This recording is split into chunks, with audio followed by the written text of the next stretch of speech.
तो भाई एक नहीं, दो नहीं, तीन नहीं, चार चार बड़ी बड़ी खबरें लेकर आया हूं मैं आज आपके सामने।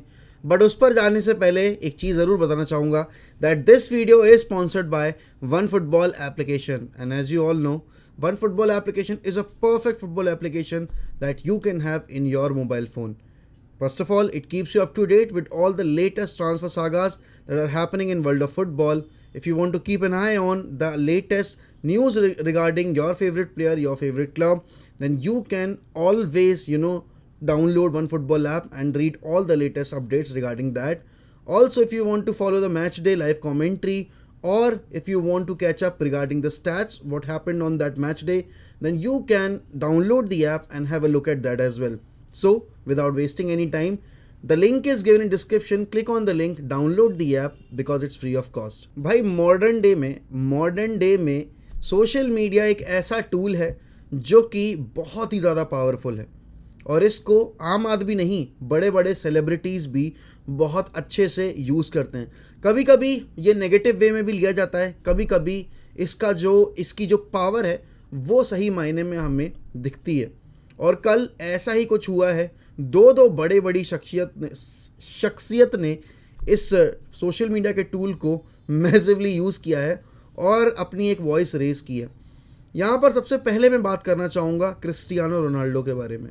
आप सबको पता है, बहुत सारी न्यूज़ पिछले 1.5 महीने में सर्कुलेट हुई हैं। Ronaldo is unhappy, Ronaldo wants to leave the club, Ronaldo is offering himself to every other club in Europe, Ronaldo is being rejected by each and every club. ये सारी चीज़ें मैं नहीं बोल रहा, ये सारी चीज़ें मीडिया ने अपने आउटलेट्स में प्रिंट की हैं।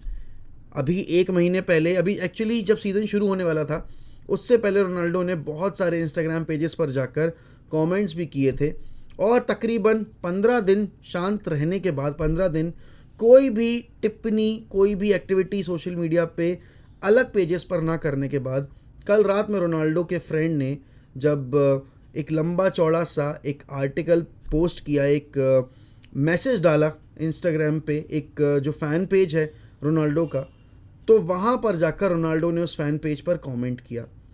कमेंट आपकी आंखों के सामने है, आप पढ़ सकते हैं।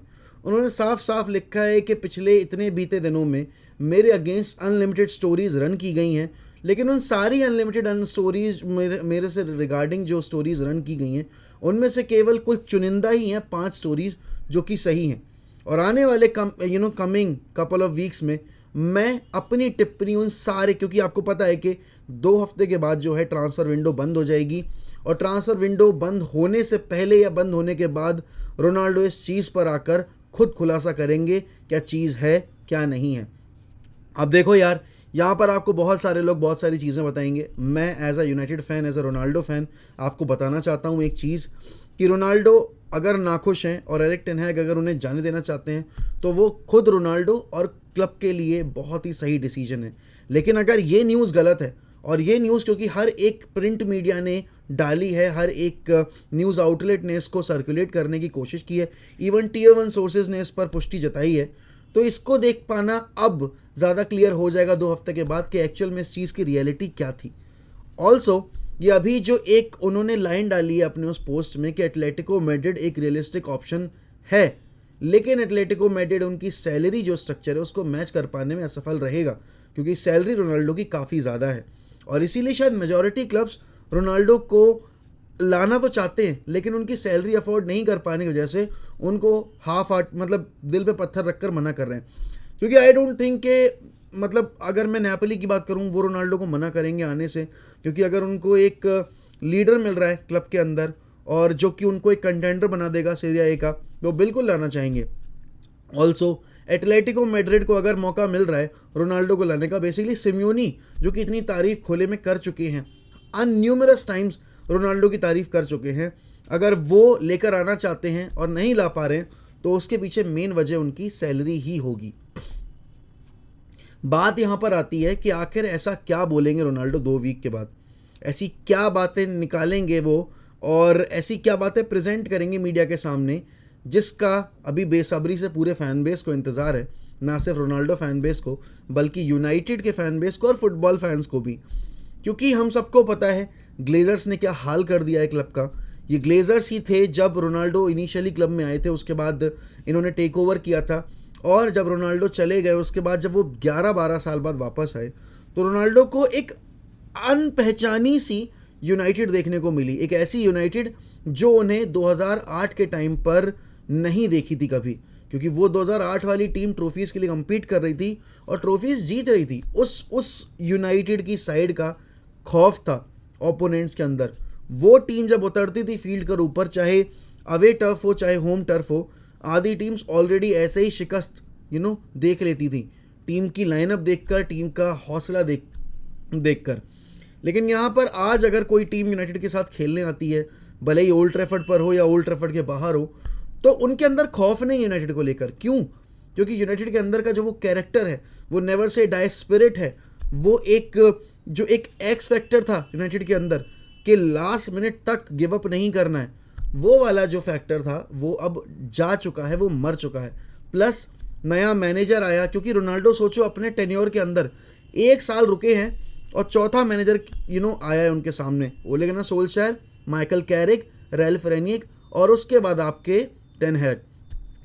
तो यहाँ पर अब टेन हैग के साथ रिलेशनशिप जो है वो किस तरीके का है, ये आपको बाहर से बैठकर अभी न्यूज़ अगर आउटलेट्स के आप अगर सोर्सेज का भरोसा करोगे अगर उन पे, तो आपको यही लगेगा कि नहीं भाई, रिलेशनशिप काफ़ी ज़्यादा ख़राब हो चुका है। यूनाइटेड एक ऐसे दौर से गुजर रही है जहाँ पर रोनाल्डो हमारे जो ग्रेट हैं, ठीक है ना, क्लब के, वो क्लब में रुकना नहीं चाहते। एक ऐसी सिचुएशन आ गई है जहाँ अभी तक जो मैनेजर उनके साथ काम करने के लिए इतना बेताब था, अब वो भी उन्हें जाने देना चाहता है क्योंकि ही इज़ अनहैप्पी।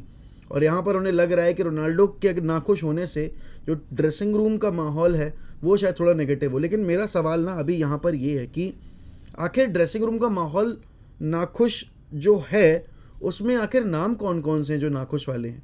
क्या ब्रूनो फर्नांडिस ये चीज़ करेंगे? क्या रैशफोर्ड ये चीज़ बोलने के हकदार हैं?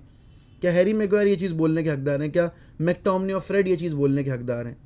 क्योंकि मेरा सवाल यही है कि आखिर ये जो प्लेयर्स अगर ये जो नाखुश वाली कैटेगरी में हैं अभी जितने भी हैं, ठीक है ना, जो भी हैं, आखिर इन्होंने क्लब के लिए पिछले 1.5 सीज़न में किया क्या है और इन्होंने फैन बेस को कितना मौका दिया है खुश होने का? इन्होंने कितनी बार रिस्पॉन्सिबिलिटी लेकर ये जताया है कि नहीं, रोनाल्डो अगर चला जाएगा तो हम क्लब को आगे लेकर जा सकते हैं? क्योंकि कल गैरी नेविल का जो इंटरव्यू आया है ना, उन्होंने क्लियरली बोला है कि अगर रोनाल्डो चले जाते हैं तो यूनाइटेड बॉटम हाफ में फिनिश कर सकती है। और देखो, इसमें कोई रॉकेट साइंस नहीं है कि how important Ronaldo is for the club, how footballing terms के मैं बात करूं, फाइनेंशियल टर्म में तो है ही रोनाल्डो बहुत शानदार, ठीक है ना, क्लब के लिए, ग्लेजर्स के लिए, और इसीलिए ग्लेजर्स नहीं बेचना चाहते। और ये काला चिट्ठा जो है ग्लेजर्स का, हो सकता है ये सब फटेगा 2 हफ्ते बाद जब रोनाल्डो अपना इंटरव्यू देंगे। लेकिन समझने वाली बात यहाँ पर ये है कि रोनाल्डो के जाने से आपका जो एक फियर फैक्टर है ना सामने वाली टीम के अंदर, वो भी जाएगा। क्योंकि क्या आपके अंदर आप किसी टीम के अंदर फियर फैक्टर जगा पाओगे रैशफोर्ड को ले जाके? जो बंदा पिछले 1.5 सीज़न में कुछ उखाड़ नहीं पाया, एक ऐसे प्लेयर मार्शियल के भरोसे अगर आप सीज़न में एंटर कर रहे हो, जिसने प्री सीज़न में मचाया, उसके बाद दो मैच लगातार वो इंजर्ड होकर बैठे हैं, क्या आप उसको यूज़ करोगे खौफ पैदा करने के लिए? या ब्रूनो फर्नांडिस, इतने इर्रेगुलर पर्सन जो हैं अभी इस टाइम पर, पिछले 1 सीज़न में उन्होंने कुछ भी नहीं किया बेसिकली, क्या आप उन पर भरोसा जताओगे? यहाँ सवाल जो है सबसे बड़ा वो यही है कि आखिरकार अगर ये जो न्यूज़ आउटलेट्स बोल रही हैं कि रोनाल्डो को जाने देना चाह रहे हैं टेन हैग, तो टेन हैग के दिमाग में क्या चल रहा है? ये चल भी रहा है या फिर ये चलाया जा रहा है? और आखिर कौन से वो प्लेयर्स हैं जो कि रोनाल्डो के अभी जो रूमर्स चल रहे हैं उन, देखो, नाखुश होना समझ में आता है, लेकिन spoiling the dressing room atmosphere, I think that is way too much. क्योंकि ये वही प्लेयर्स हैं जो लास्ट ईयर लीक कर रहे थे न्यूज़, ये वही प्लेयर्स हैं जिन्होंने लास्ट ईयर अगर एक्सपेक्टेशंस पे लिव अप किया होता तो आज ये नौबत आती नहीं कि रोनाल्डो कहाँ खेलेगा, यहाँ खेलेगा, वहाँ खेलेगा, रहेगा क्लब में, नहीं रहेगा। क्योंकि अगर चैंपियंस लीग क्वालिफिकेशन होता हमारे हाथ में तो बहुत ही स्टेबल सिचुएशन होती है, अभी कंपैरेटिवली अभी बहुत स्टेबल सिचुएशन होती। हम अभी टॉप टारगेट्स को लेकर आने के लिए जो हाथापाई कर रहे हैं ना अपने आप में, वो हमें करनी नहीं पड़ती। हम ईजिली जाकर हमें इतनी दिक्कतों का सामना ना करना पड़ता जितनी दिक्कतों का सामना हमें करना पड़ रहा है। अब यहाँ बात आती है भाई दूसरे पहलू की कि कल रात में गांजा फूंक के एलोन मस्क ने ट्वीट कर दिया है that I am going to buy Manchester United. Raisi का एक अच्छा फ़ायदा ये है कि आप कुछ भी बोल सकते हो और आप पे कागजी कार्रवाई नहीं होगी, आपसे ज़्यादा सवाल जवाब नहीं किए जाएंगे। क्योंकि एलन मस्क ने अभी ट्विटर बाय करने का भी एक वो किया था, और ये बेसिकली उन्होंने ट्वीट ही किया है ट्विटर पे जाकर कि he is going to buy Manchester United. देखो भाई, हम मैनचेस्टर यूनाइटेड का जो फैन बेस है ना, वो बहुत ही ज़्यादा डेस्परेट है और बहुत ज़्यादा बेशरम भी है, ठीक है ना। तो एकदम से अरमान जाग गए, खड़ा हो गया भाई मेरा सीरियसली एलन मस्क का ये ट्वीट देखकर कि he is interested in buying Manchester United. Basically वो बकचोदी है और कुछ नहीं है। लेकिन सोचो, अगर सोचो यार, गलती से एलन मस्क ने मैनचेस्टर यूनाइटेड को खरीद लिया, तो भाई साहब वादे न्यारे हो जाएंगे कसम से। क्योंकि वो बंदा बावला है। वो बंदा अगर टॉड बोली इस तरीके से काम कर सकता है, जिसके पास इतना पैसा नहीं है जो कंसोर्टियम लेके आए। एलन मस्क अपने आप में एक पावर हाउस है, वो अकेले दम पर मैनचेस्टर यूनाइटेड खरीदने की हैसियत रखता है, ताकत रखता है, कुब्बत रखता है, गांड में गूदा रखता है।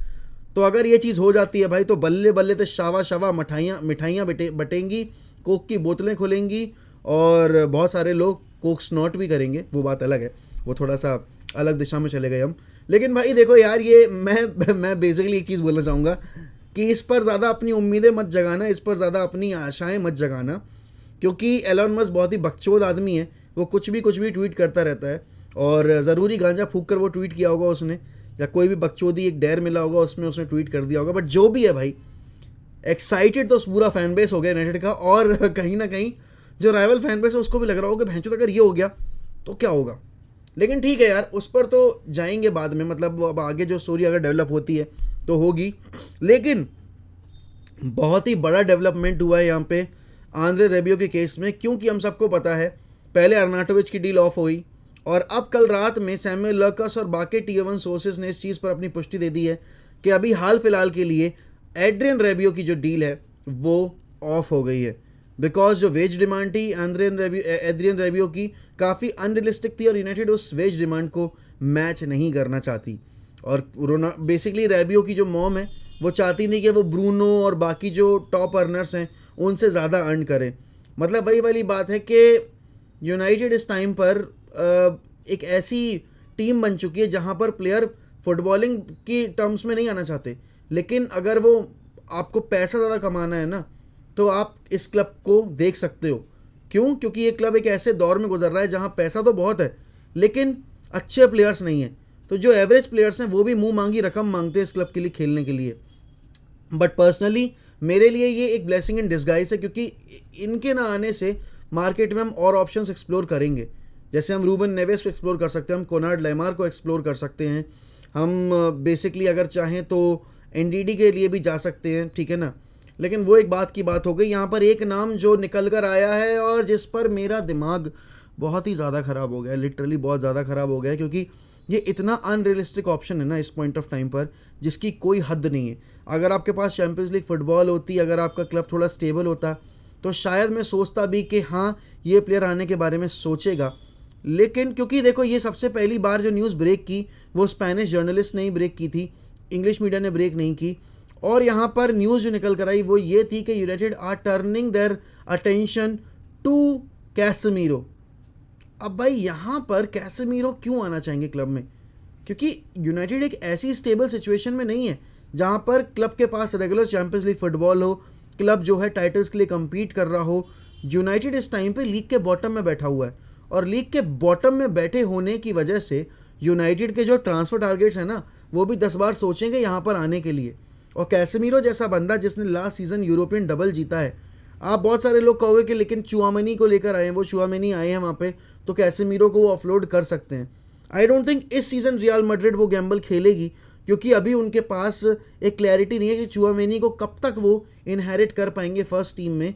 और क्योंकि जिस तरह का परफॉर्मेंस कैसेमीरो, क्रूज और मॉड्रिच ने अभी रीसेंट प्री सीजन टूर में और अभी जो पिछले गेम में दिया है, उसको देखकर आप यही बोलोगे कि भाई नहीं, Madrid needs Casemiro, and Casemiro के अभी इस साल रुकने का बहुत बड़ा चांस इसलिए भी है क्योंकि चुआमेनी को टाइम लगेगा सेटल होने के लिए। एकदम से अगर उस रोल में, सीडीएम रोल में डाल दिए जाएंगे और अगर क्रम्बल कर गए तो बैकअप ऑप्शन कोई भी नहीं है। वेलवर्दे को डबल पिवट में यूज़ करना पड़ेगा, जिसको भी यूज़ करेंगे वो।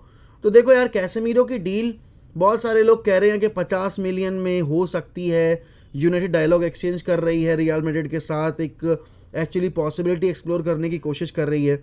लेकिन बात वही है जो फ्रेंकी डियोंग की सिचुएशन में हुआ था कि फ्रेंकी डियोंग की सिचुएशन में भी बार्सिलोना से एग्रीमेंट हो गई थी, लेकिन वहाँ क्लब ने अपने पर्सनल टर्म्स एग्री करने से मना कर दिया था, उसने क्लब में आने से मना कर दिया था। यहाँ पर कैसेमीरो भी सेम चीज़ कर सकते हैं, और देखो 99% इसी चीज़ का चांस है कि कैसेमीरो मना कर देंगे कि उन्हें नहीं आना है, ठीक है ना। 1% वो वाला चांस है कि जब कैसेमीरो सोकर उठें और उनसे जबरन पेपर्स पे साइन करा लिए जाएं, बस वो वाला चांस है, ठीक है ना, और कोई चांस नहीं है। क्योंकि देखो यार, अगर यहाँ यूनाइटेड, ये मैं कह रहा हूँ 2 साल पहले वाली यूनाइटेड होती ना, जब हमने सेकंड फिनिश किया था, तो एक बार को सोचा भी जा सकता था कि हाँ यूनाइटेड सेकंड फिनिश करेगी, कर गई है, अगले सीज़न ये और आगे बढ़ेंगे, टाइटल के लिए कम्पीट करें, क्योंकि आपके पास वारान है, आप एरिक्सन लेकर आए हो, आप लिसांद्रो मार्टिनेज लेकर आए हो, आप बेसिकली मलासिया भी लेकर आए हो, रोनाल्डो आपके पास है, ठीक है ना, सेंचो आपके पास है। तो आप सोच सकते थे कि हाँ कैसेमीरो एक बार को ख्याल देंगे अपने दिमाग में कि चलो चलते हैं। लेकिन एक टीम जो 6वें पर पहुंची घिसट घिसट के, जिसका GD 0 था, और अभी जो 2 गेम के बाद बॉटम ऑफ द टेबल बैठी हुई है, ये कैसे अरमान है भाई। मतलब ऐसे अरमान अगर पूरे हो रहे हैं तो मुझे भी दिला दो फिर। मतलब मैं नाम नहीं लेना चाहूँगा, बट हाँ ठीक है, आप समझ जाओ मैं कैसी बातें कर रहा हूँ, ठीक है ना। और उसके अलावा भाई मोजेस काइसीडो का भी नाम जुड़ा है। मोजेस काइसीडो को हमने बहुत चेस किया था 2 साल पहले विंटर विंडो में, लेकिन वो अल्टीमेटली 5 मिलियन की डील थी जिस पर हमने सैंक्शन नहीं दिया था। और ये पुरानी आदत रही है यूनाइटेड की कि जो चीज़ें आप एक बार में हासिल नहीं कर पाओ कम रेट में, अगली बार जाकर उसका डबल अमाउंट पे करके उनको लेकर आओ। अब ब्राइटन हमसे रकम मांगी कम से कम 20 मिलियन, ठीक है ना। अब यहाँ पर 5 मिलियन का प्लेयर जो लेके आना चाह रहा था, मतलब जब ओले लाना चाह रहा था, उस पर सैंक्शन नहीं किया था जॉन मर्टा और ग्लेजर्स ने। अब देखते हैं अब सैंक्शन होगा कि नहीं, क्योंकि शायद ब्राइटन अब रेडी हो चुकी है उनको ऑफलोड करने के लिए। देखते हैं भाई क्या है क्या नहीं है पॉसिबिलिटी। लेकिन तमाशे बहुत होने अभी बाकी, ट्रांसफर मार्केट ओपन है। रोनाल्डो वाली सिचुएशन और इंटेंसिफाई हो गई है उनके कमेंट्स के बाद, और एलन मस्क ने पूरे फैन बेस का जो है वो खड़ा कर दिया है अपने एक ट्वीट से। बट देखते हैं कहाँ पहुँचते हैं। मिलते हैं अगली वीडियो में, तब तक के लिए goodbye, take care, and if you are new to this channel don't forget to subscribe to 1MUFC। Bye bye.